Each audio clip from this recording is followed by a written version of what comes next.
we are working since a lot of time with the member states since the outbreak of the pandemic to see how it's possible to ensure the free movement of people, and so also by car from one country to another one. And we have tried to organize that with recommendations. It was the case in October last year. We have amended that in February this year. And now we are going further. There's a lot of things to do at the level of the member state, but what we try to provide, it's a tool.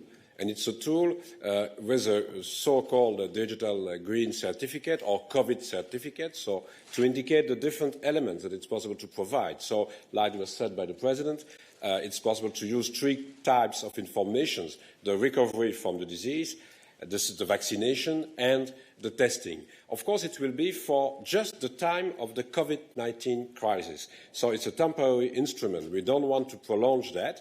When it will be possible for the World Health Organization to say that we are at the end of the pandemic, we'll stop with such an instrument. And of course, we are just thinking about the possibility to reactivate the instrument later, but I'm not hoping that if we have a new pandemic in the future. But that will be with a delegate act or with the Parliament involved in the process. So it's for the COVID-19. And the control is the same control than now. You know that if you want to go from one member state to another one by different transport systems, it's possible to organize a real control. I want just to insist on one fact. From Spain to Portugal or from another country to another one, we want to avoid any discriminations with our instruments. So we are not discussing about the use of the instrument, the possible way to lift some restrictions. It will be the decision of the member states. We don't want to say if it's possible to use for something else than travel, because here we are organizing all legal instruments on the basis of free movement. But we want to be sure that it's possible for the people to use also test and maybe quarantine if it's requested by the member states, like now. Why? But you know, it's not a mandatory vaccination that we have in Europe, so it's possible for people to refuse to be vaccinated.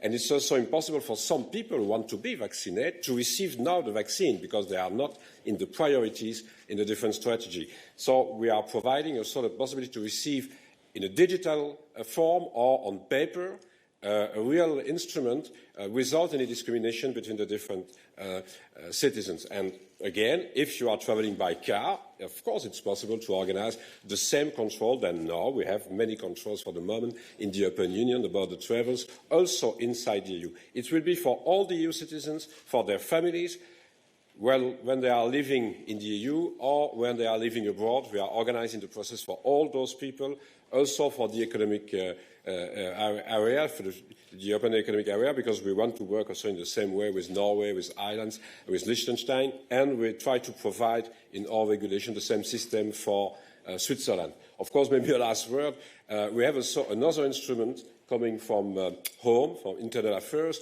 to extend in the future the same instrument, of course, for third countries and citizens from the third countries coming to Schengen and coming with maybe a possibility to stay or to have a residence in Europe for the future. So it's very important to insist on this. And again, the control will be organised by the member states, and we want to come with a very good instrument. But of course, there's a lot of things to do at the level of the member states to implement that with a digital tool, and will help the member states with the support in their way to introduce a digital tool. And our intention is to do that before the summer, so to be ready in June, maybe, not only with our instrument. We are going to the co-legislators. We have started already the discussions with the Parliament and the Council. And we want to be ready with the legal instrument, the binding legal instrument, before the summer, but also with the digital tool before the summer. So it will be very important to reorganise free movement, not only for tourists, also for workers and for many other purposes, but it's the goal that we have. And then, at the end of the pandemic, we will stop, because at the end of the pandemic, we will go back to a normal use of the free movement and the freedom of free movement for all the citizens. Thank you very much.